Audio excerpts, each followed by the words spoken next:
a couple of minutes early today so I can get a few housekeeping things out of the way, as Chad has a lot to share with us. So people will be signing on as I give the little bit of introduction. So for those who are new, welcome, and to familiar faces, welcome back. I'm Josephine and I'm in Burlington, Ontario, and I'll be hosting the webinar today.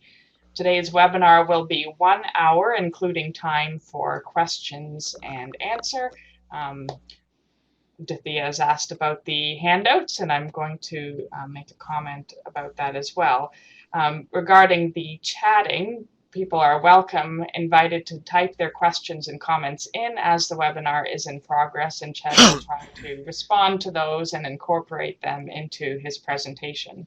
So to do that, simply click the white bar at the bottom of the chat pod, as many of you have already been doing.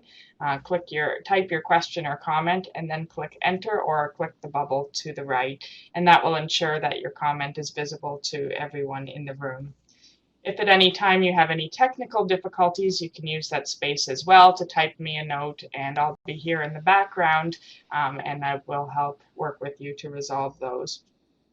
You can also start a private chat with me if you have a specific technical concern by holding your cursor over my name that's listed in the right, and then click a little drop-down menu should show up, and there's an option to start private chat. So that's another way to get in touch with me.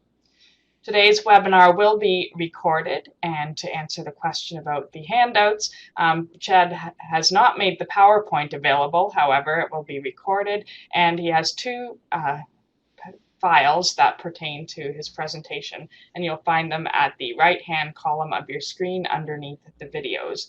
The first file, the Emmaus Road one, is the gist of the presentation that you will hear today, and it's what Chad has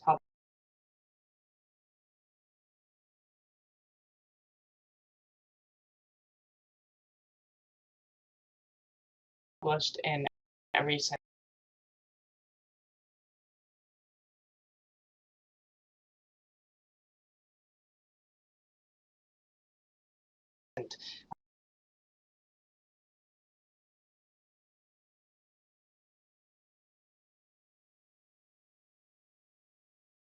book. And the second file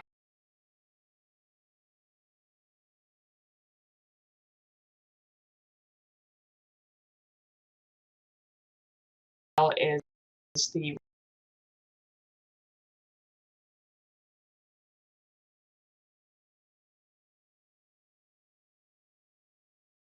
reflection of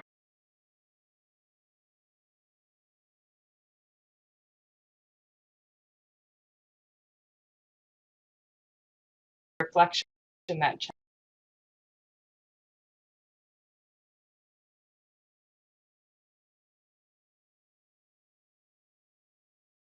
Chad wrote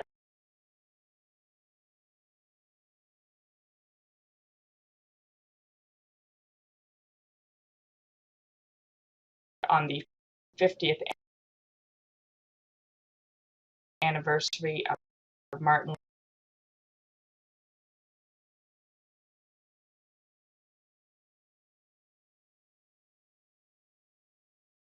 Luther King's Beyond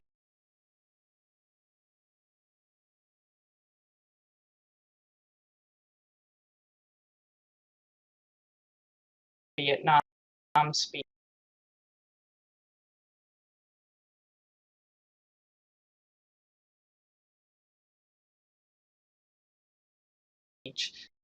Uh,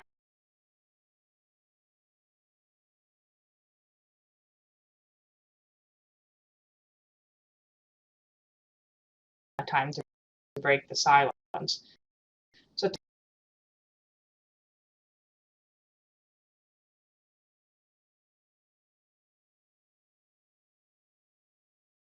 to download both of those, simply click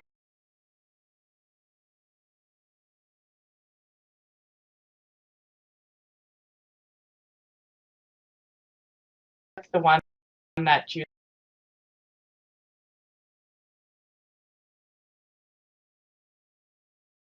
like, and then to highlight it and then click download the file. So please do that now or at any time during the presentation.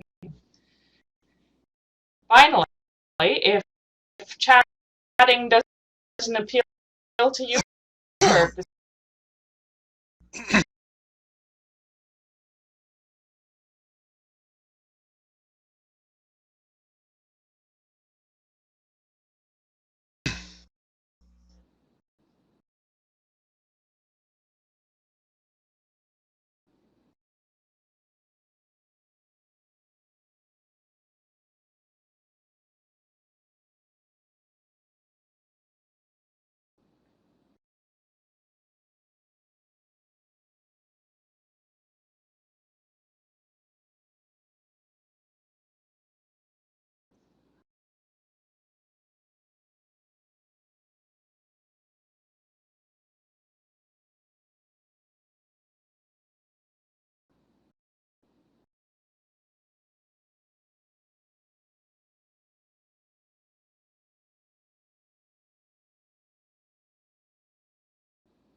Well, thank you, Josephine. I'm really delighted to do another EDGE webinar. I think this is my fourth or fifth over the last few years. Thank you for your partnership in the production.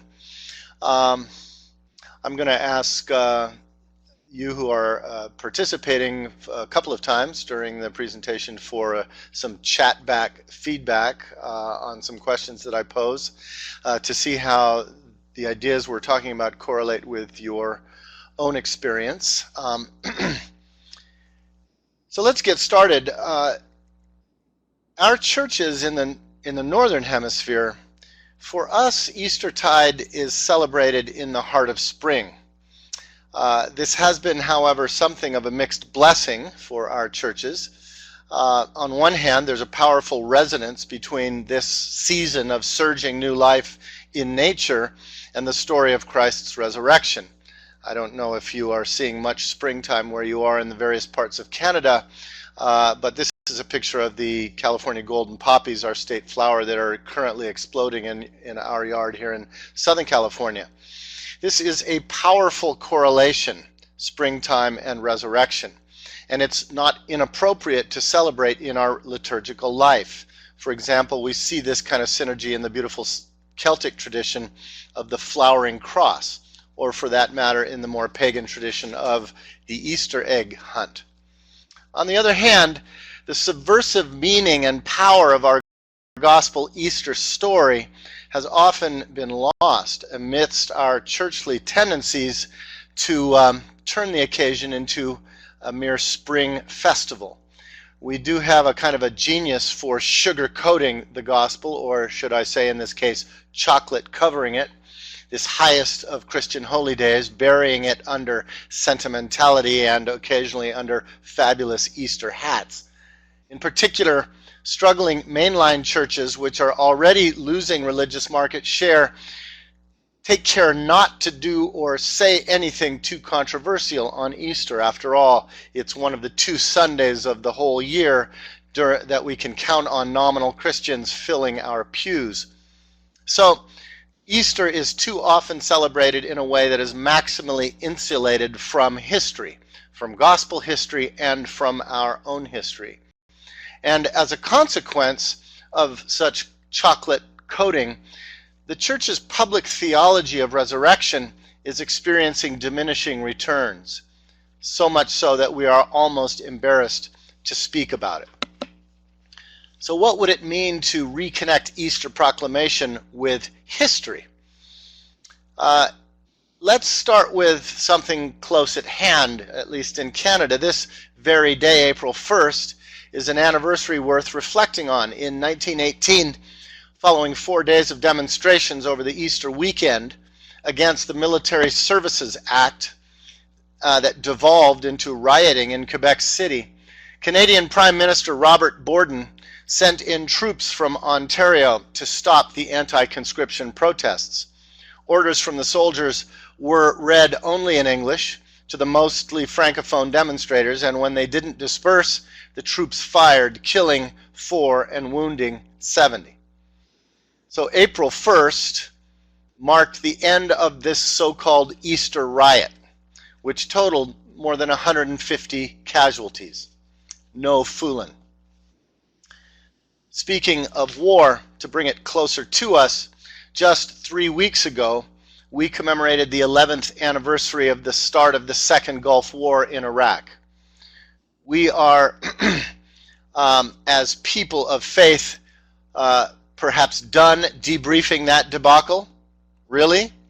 With its estimated 120,000 civilian and over 50,000 combatant deaths, the high suicide rate among returning vets, the huge environmental cost of oil fires and destruction of sensitive desert and marshland habitats. But do we dare mention such matters during our Easter services? And let me offer a third example, which is directly to the point of the theme of today's webinar. This coming week here in the United States, we have the opportunity to commemorate the 46th anniversary of the assassination of Martin Luther King Jr. Will we take the opportunity in our churches to wrestle with the continuing meaning of the life and death of somebody I believe is North America's greatest prophet? Will we mention the unspeakable, that exactly 1 year before his assassination, almost to the hour, King had spoken out publicly for the first time openly and unequivocally against the Vietnam War, calling it one of the most unjust wars ever fought in the history of the world. His famous Beyond Vietnam speech of April 4th, 1967, articulated his critique of the giant triplets of militarism, racism, and poverty, an analysis which still resonates today. But, you know, somehow none of this seems quite, how shall I put it, appropriate for the Easter season. After all, Easter is about springtime and family and, well, glazed ham, right? But the problem is this.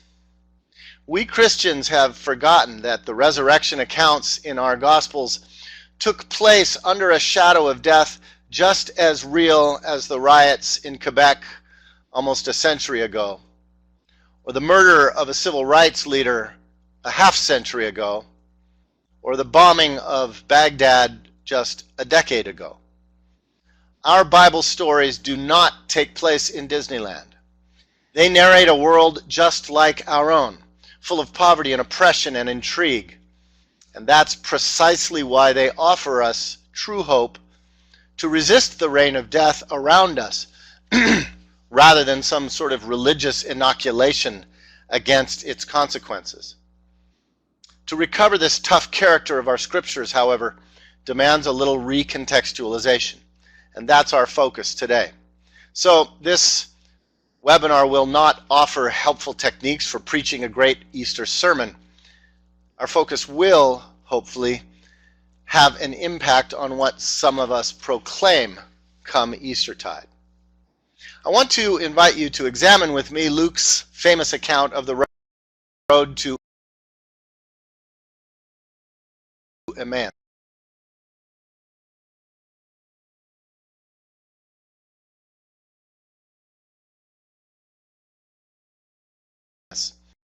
Perhaps the church's most traditional and beloved Easter text. It happens to be the gospel text for the third Sunday in Eastertide this year in the Revised Common Lectionary. That would be May 4th. But it's also traditionally read during Easter evening services every year. So we have lots of opportunities to engage it. This moving story narrates a conversation between an unrecognized Jesus and two obscure disciples. To be sure, this little vignette is widely sentimentalized in our churches. We could argue, in fact, that it has become every bit as domesticated by our pious traditions as, for example, the Last Supper story. One art critic has said, when thoughts turn to the Last Supper, we seem to see only Leonardo da Vinci's representation before us. In this famous image that you see, the upper room appears as a serene moment of beatific communion in a chapel-like setting. But this scenario, so deeply ingrained in our religious consciousness, could not be further from the scene narrated in our Gospels. What we find there is a frantic, furtive, and clandestine gathering of hunted fugitives on the verge of a nervous breakdown, hiding out in the attic of a safe house. The scene is held together only by a determined Jesus, even though he knows these companions will abandon him when the authorities come after him. Hardly reflected in Da Vinci's painting. A similar chocolate covering obscures the road to the Emmaus story.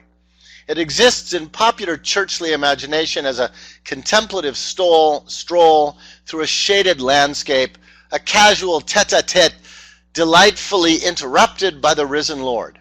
In other words, we picture in our mind's eye something like this. This is a famous painting by Swiss pietist artist Robert Zund in the late 19th century, in which the warm and tranquil scene looks as if it were concocted by the Hudson River School of Romantic Art, or perhaps made in Disneyland. But the scenario portrayed in Luke's Gospel is hardly contemplative. Only 48 hours earlier, Jesus of Nazareth was summarily executed by the Roman military in a fashion all too familiar to Palestinian Jews of the time, as a dissident prosecuted for resisting the occupying authority. A little narrative common sense, therefore, would suggest that the two disciples in our story would be neither leisurely nor calmly reflective at this particular moment. Rather, they would be on the lam, hustling down a back road, getting the hell out of Dodge so they wouldn't meet the same fate as their leader. This is a 3rd century dedication plaque found in northern England, which, like Palestine in antiquity, was at the margins of the Pax Romana. At left is a relief of Mars, the Roman god of war, brandishing a spear, while at right is the mythological hero Hercules holding a club. At the bottom is a running boar, symbol of the 20th Legion, which was particularly deployed in restive colonies. The message? Don't mess with Roman hegemony. These were the realities of empire for people on the ground, especially in a politically contested colony like Jewish Palestine.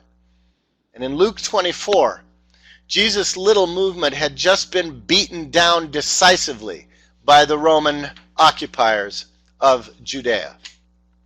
In fact, Luke's text makes it perfectly clear that the exchange along the Emmaus Road occurs under a chilling shadow of death. We meet two co-conspirators of Jesus that very day, meaning the Sunday after Jesus' execution. These two unnamed disciples would, we might easily imagine, be trying to melt into the countryside, as the Pentagon says, of insurgents today. So let's pay attention to some of the details of this story. Their destination is interesting. Emmaus, a village so obscure that it receives no other mention in Scripture. But in 1 Maccabees 3 and 4, Emmaus is attested to as a site where vastly outnumbered Jewish guerrillas had heroically defeated Syrian invaders several generations before Luke's story. And the historian Josephus, a contemporary of Luke's, notes that the victorious Roman Emperor Vespasian, just a few years after he decisively vanquished the Judean revolt in the year 70 of the Common Era, made a political point by settling 800 Roman military veterans at a place called Emmaus. This non-Disneyland history suggests then that our little village had a bit of a reputation for homegrown resistance, which the empire felt some need to control by turning it into a military colony. Such a scenario is certainly familiar in our own imperial context. And in the chat back box, I invite you to name a place, either at home or abroad, where Canadian or U.S. military has occupied in order to suppress indigenous resistance, just to try to make an analogous map of the scriptural one. So you can just chat that in the box as we go. Perhaps then we might rather reimagine the Emmaus Road scene in terms of this 19th century painting of a different sort. This is an account of a fugitive American slaves. Our disciples, in other words, are, in more modern parlance, hightailing it for the border, or laying low in the swamps for a while. And Luke tells us that they were discussing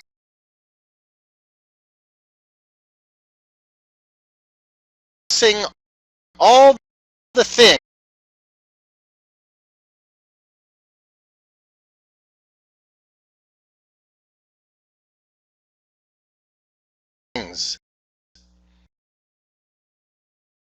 that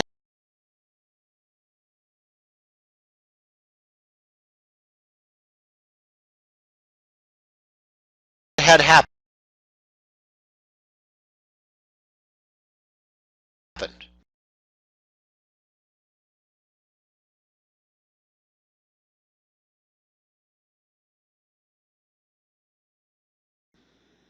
You think? This is a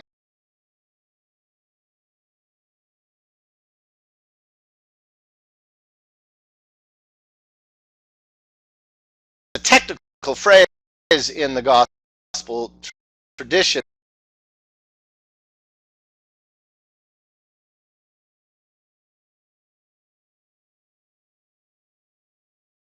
And referring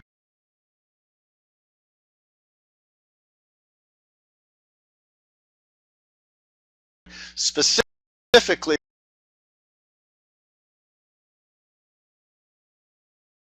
to the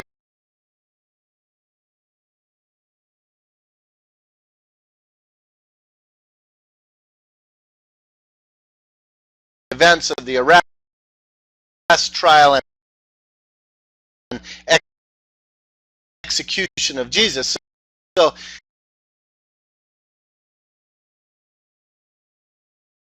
this Emmaus Road conversation was surely an animated one between labor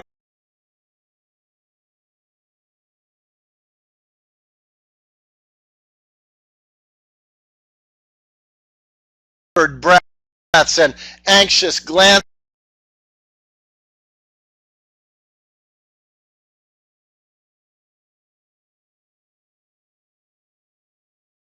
over the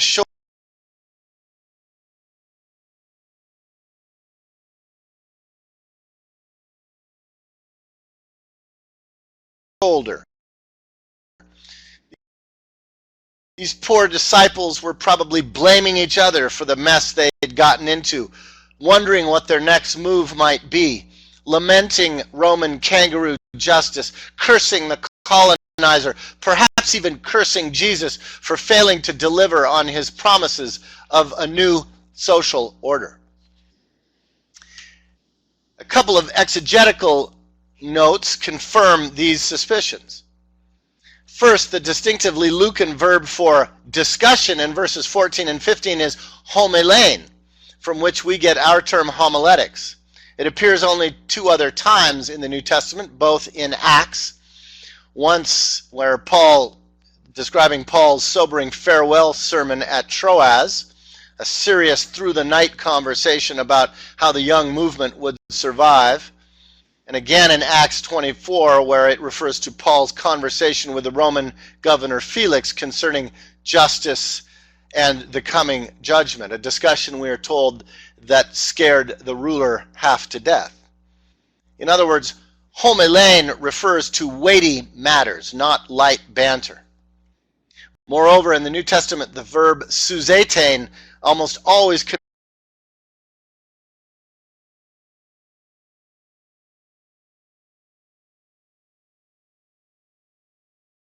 connotes a passionate dispute.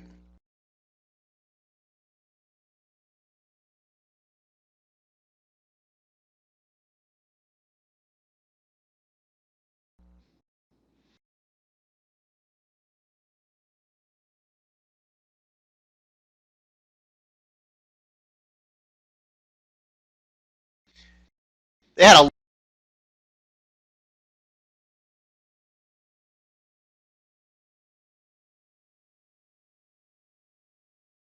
lot to talk about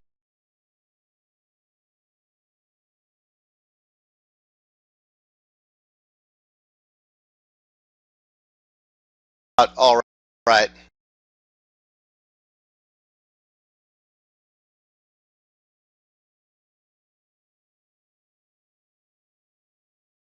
But this was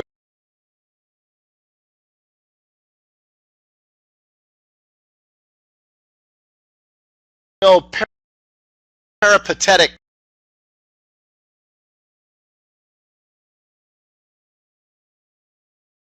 philosophical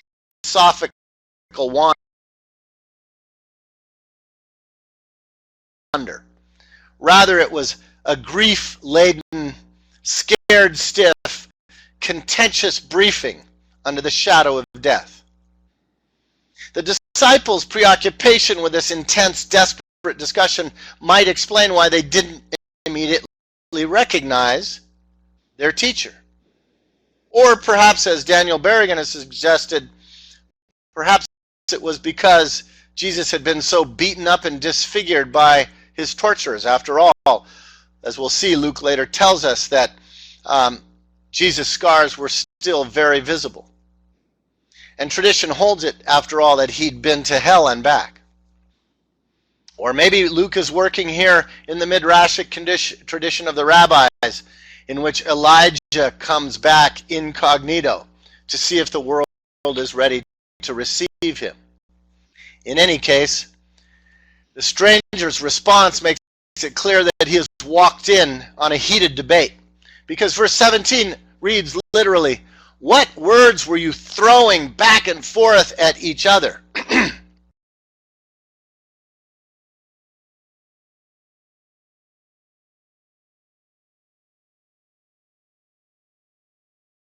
While you were making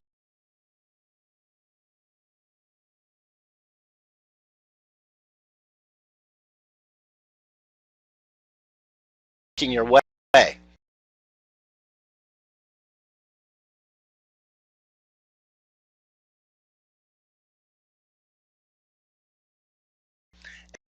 And they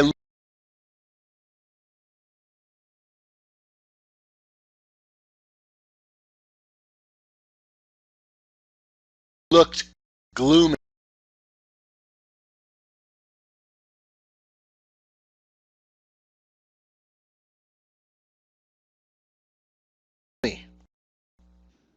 Jesus perceives that these boys are struggling with each other.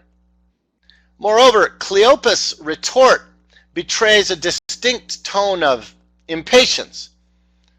What, you're the only one in Jerusalem who doesn't know what's been going on these last few days? He asks dryly in verse 18. Or perhaps he understandably exhibits a wary caution. They are fugitives after all. And who is this unknown person asking prying questions?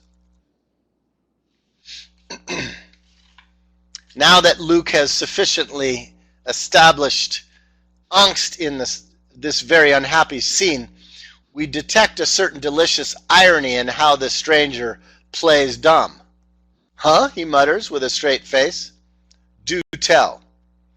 Given what Jesus had just been through, torture, execution, this response is almost unbearably sardonic.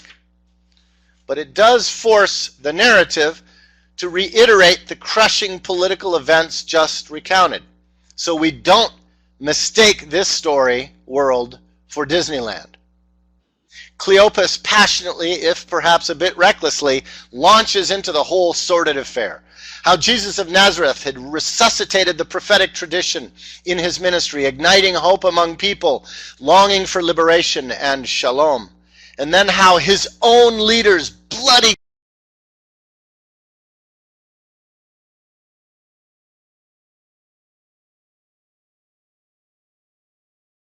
collaborators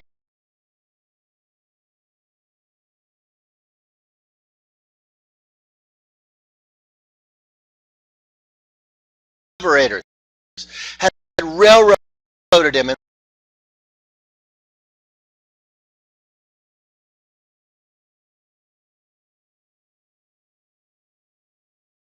sold him out to the imperial oppressors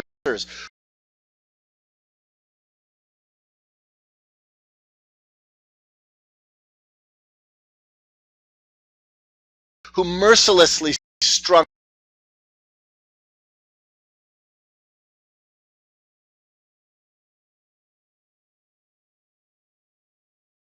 him up. Finally, Cleopas'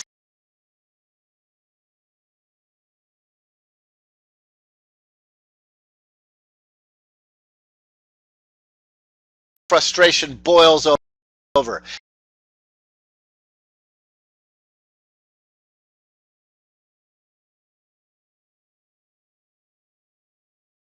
And we had trusted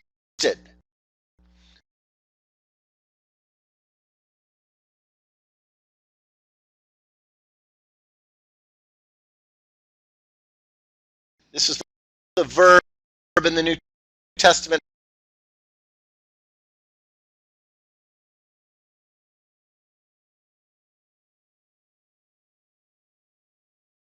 for expectant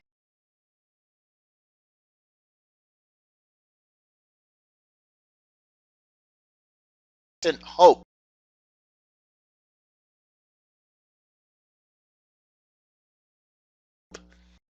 We had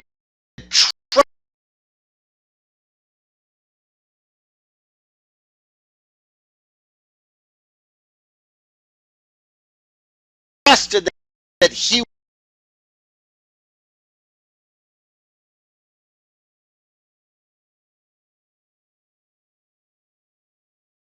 was the one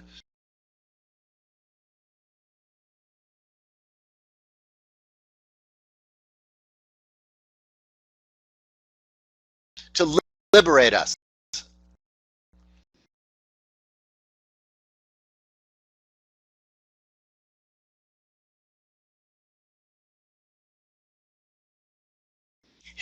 His bitter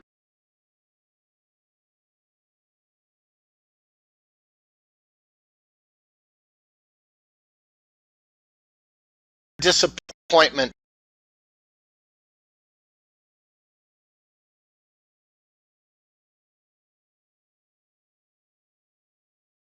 his sense of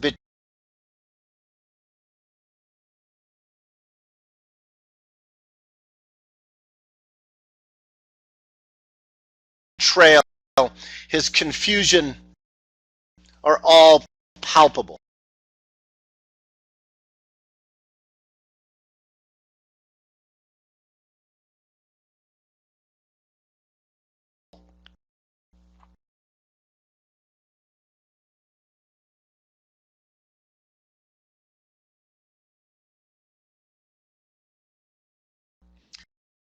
It's not difficult to feel empathy for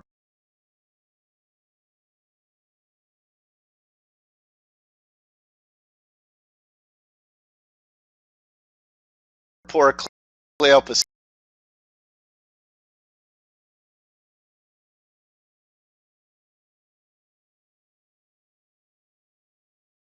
here. He had staked his life on the hope that this messianic movement, unlike so many others in recent generations, would finally break the yoke of oppression that had strangled his people for centuries. He'd committed himself to the risky business of challenging the native aristocracy and their imperial overlords. But things had turned out all wrong. Jesus' march on Jerusalem had resulted not in a popular uprising, toppling tyrant statues on world television, but instead had come crashing down in a vicious counterinsurgent thrust by the colonizers. The movement's leader had been publicly executed, and everybody had to flee for their lives, an all-points bulletin hanging over their heads. And if that weren't enough, miserable Cleopas concludes his sad tale by relating with apparent aggravation a rumor circulating among some of his dispirited companions, women's rumors, mind you, about visions of angels and empty tomb. He wasn't buying it. The authorities had probably hijacked Jesus' body. Everything was falling apart. They'd been arguing about it all day, and frankly, he'd had it. This Emmaus Road was hardly a stroll in the park. Perhaps then this image is more appropriate than Zun's Hudson River School painting to give us a feel for the real Emmaus Road moment. This is a photo taken at the Lorraine Motel one day after Martin Luther King's assassination. That's the balcony that he was shot dead on. It more accurately captures the hard terrain of life under the shadow of death. It shouldn't be too difficult for us to imagine how civil rights activists would have been feeling just a day or two after the assassination of Martin Luther King in April of 1968 in Memphis, Tennessee. We know now in this famous photo of those men frantically gesturing toward the shooter from the balcony of the motel, the man kneeling over King was a government agent. This was the real world of FBI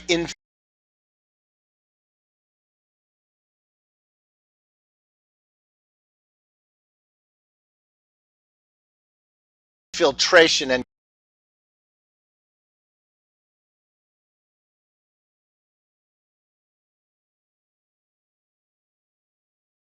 conspiracy.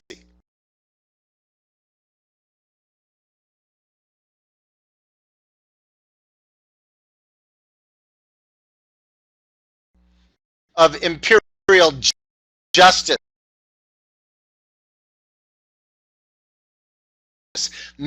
meted out by good old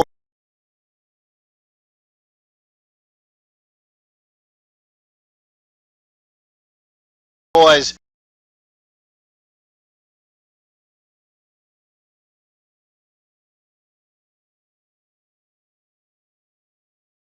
who could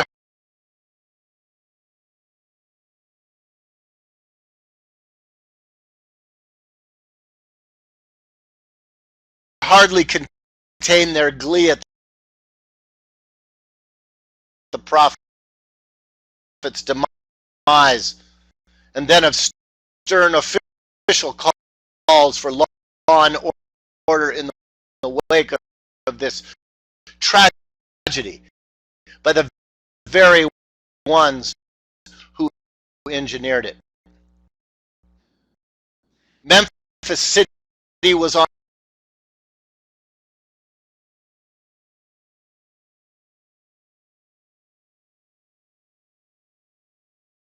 lockdown.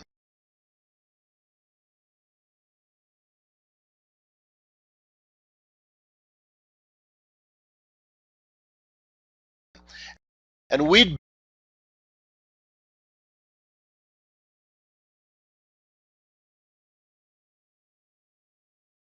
better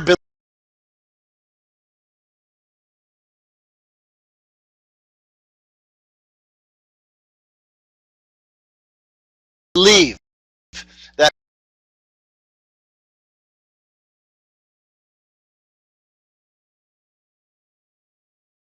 Martin Luther King's lieutenants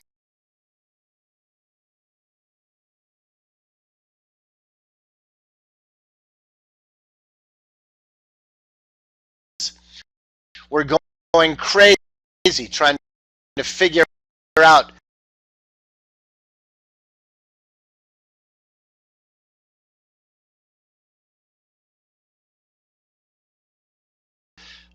what really had gone down 2 days before, and why and how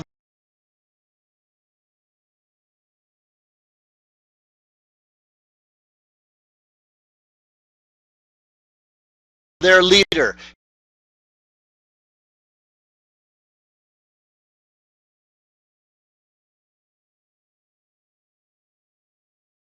had been gunned down.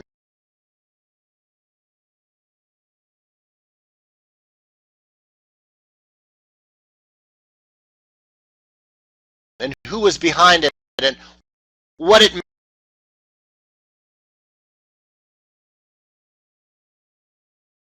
meant for the movement, and whether they might be next on the hit list. There are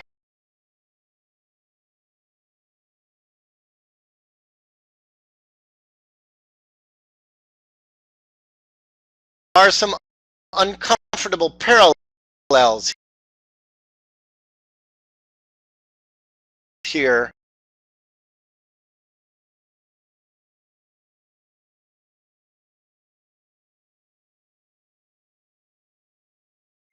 between the gospel story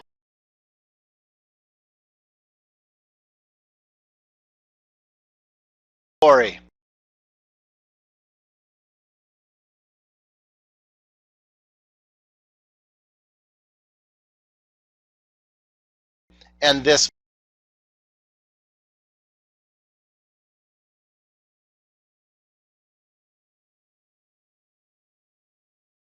moment in American history.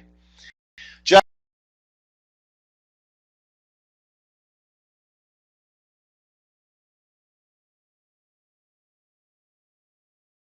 as Jesus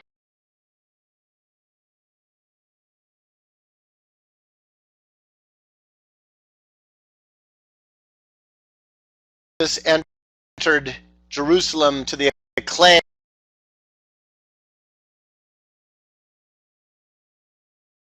of peasants,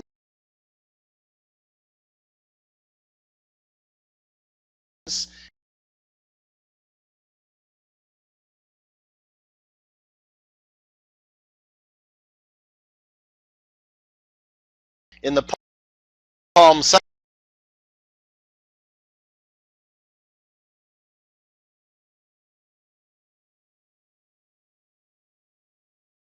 march that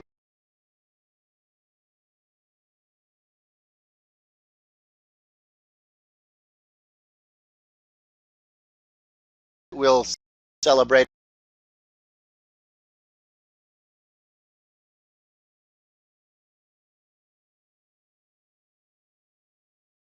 in a couple of weeks.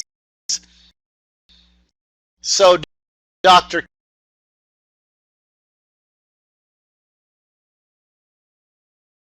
King had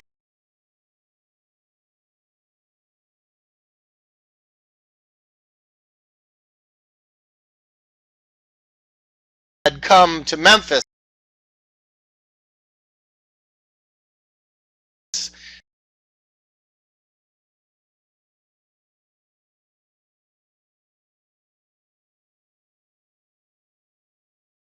to support sanitation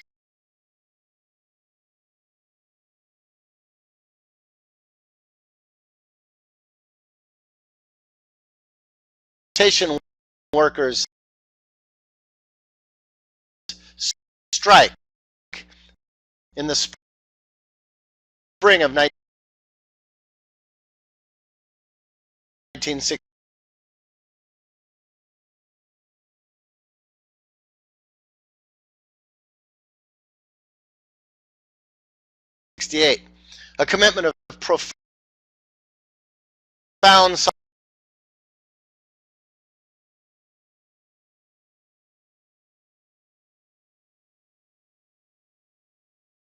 solidarity that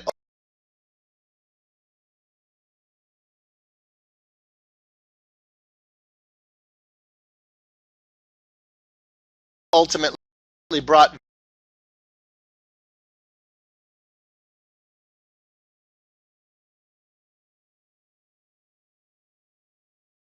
victory to the workers.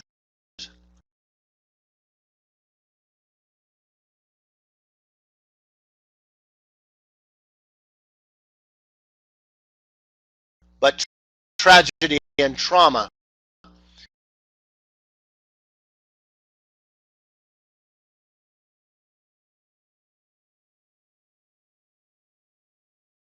to King's family and to the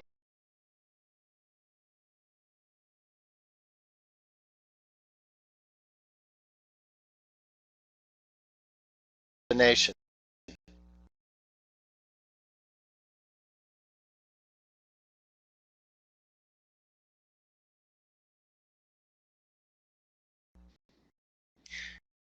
You see,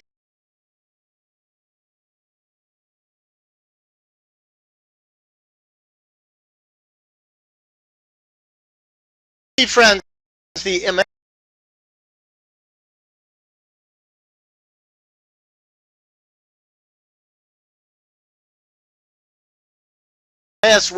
Road story takes place in this kind of real world, where popular movements are on the verge of a major social impact only to be aborted in the face of state repression.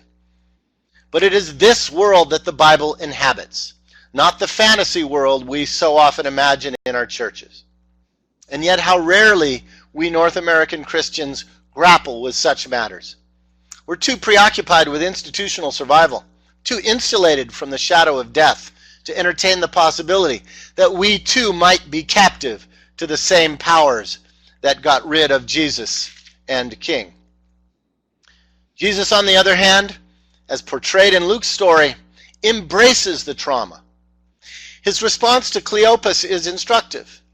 He doesn't scold him for mixing religion and politics, nor does he redirect him inward to turn inwards to a life of the Spirit, nor does he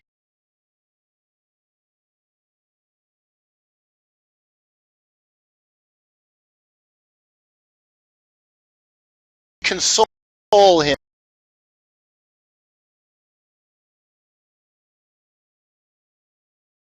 with pat theories of history.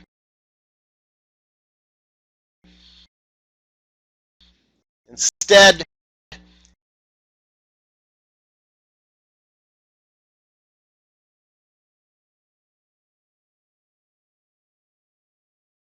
he walks with these poor boys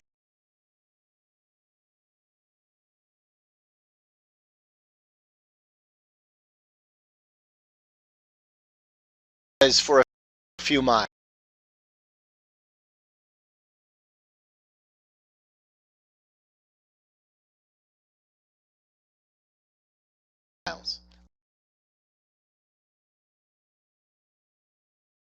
Listening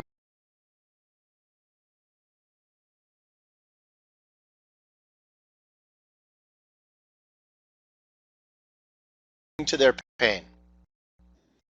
And then he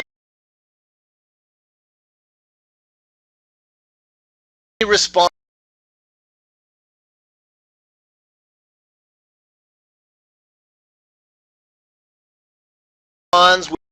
with, of all things,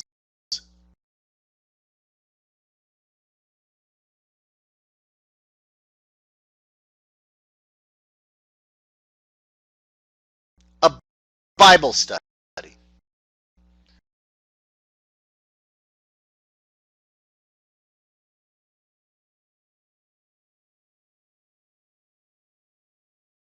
To be precise,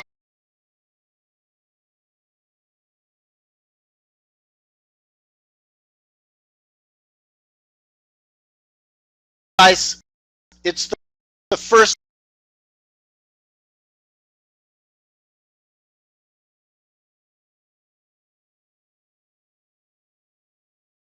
recorded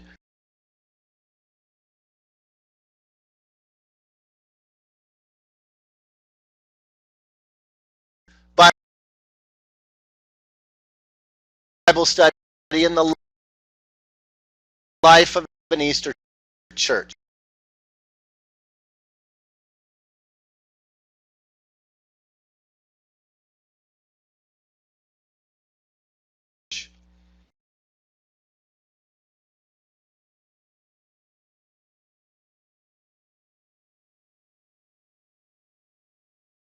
That hasn't even yet been birthed at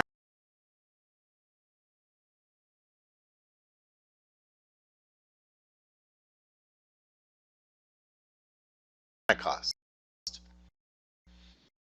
Okay, fellas, says Jesus.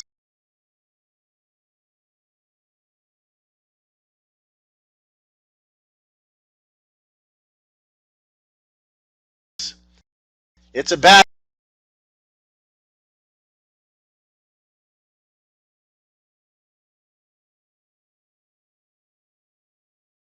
time, all right?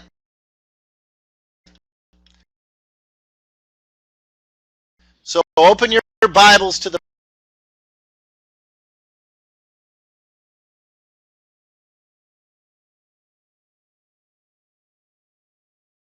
prophets and let's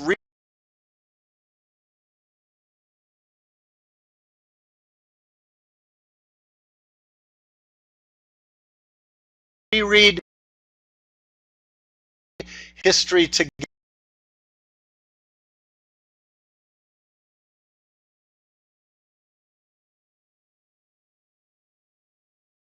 together.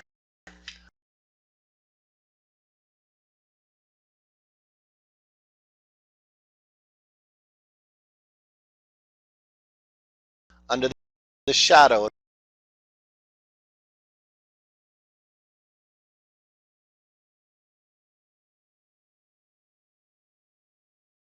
death.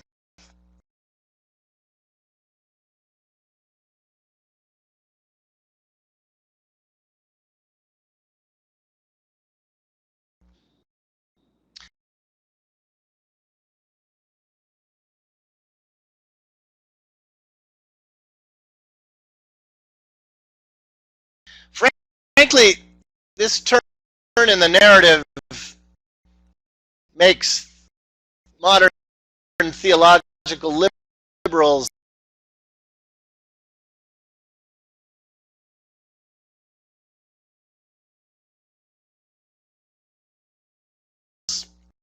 blush.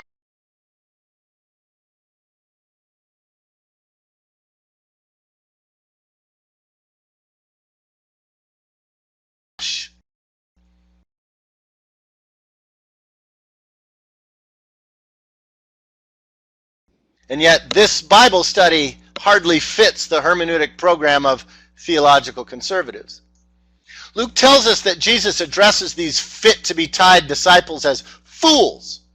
The Greek term anontoi simply means those who don't quite get it, who find the truth as yet unintelligible. Jesus knows their hearts are sluggish, as indeed are ours, because we, like Cleopas and company, are deeply resistant to the counterintuitive wisdom of the Hebrew prophets. You see, the prophets tell us that horses and chariots cannot save us, but we are transfixed by the omnipotence of modern military technology.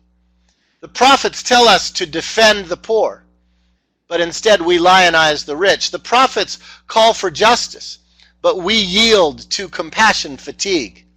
And above all, prophets warn us that the way to liberation in a world locked down by violence, the way to redemption in a world of enslaving addictions, the way to true transformation in a world of deadened conscience,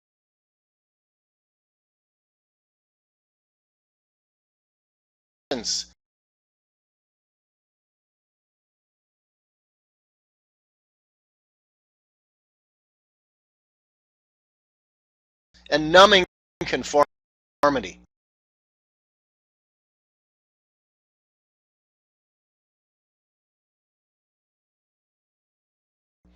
Is the way of nonviolent, sacrificial, creative love.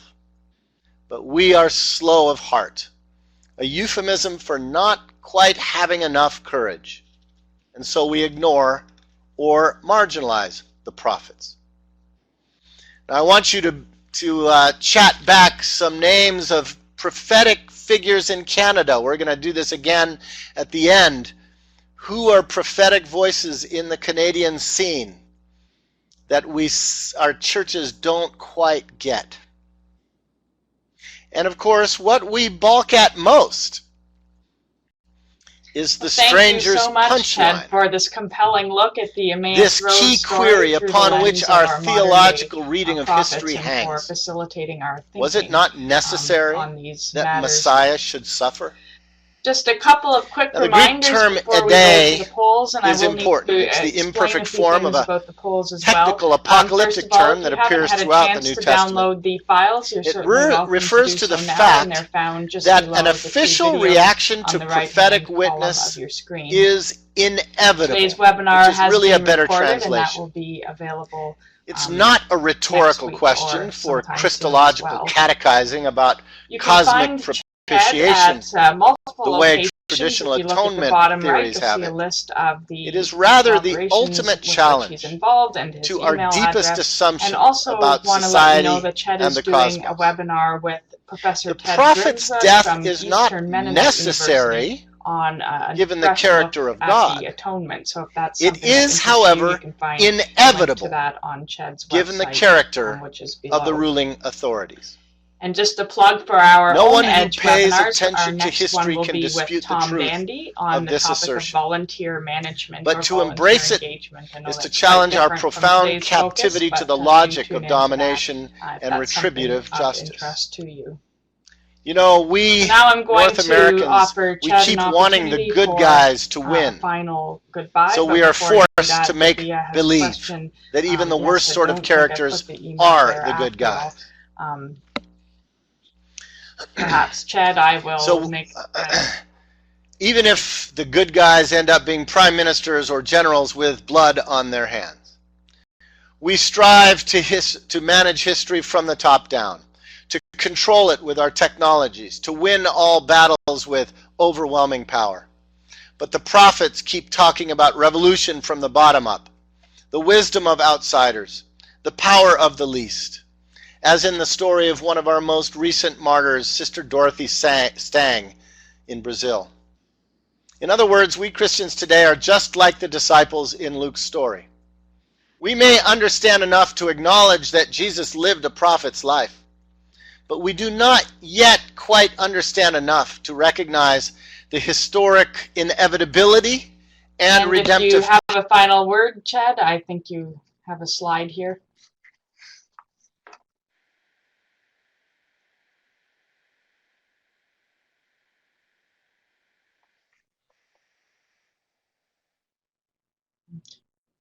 Thank you, Chad, and thank you to all of you. I will now bring us over to the polls, and I do need to give a word of explanation about them, so we'll sign off visually, but we do encourage you to take this moment to fill these out. You'll see 3 polls. The third one, as Chad was giving us some of the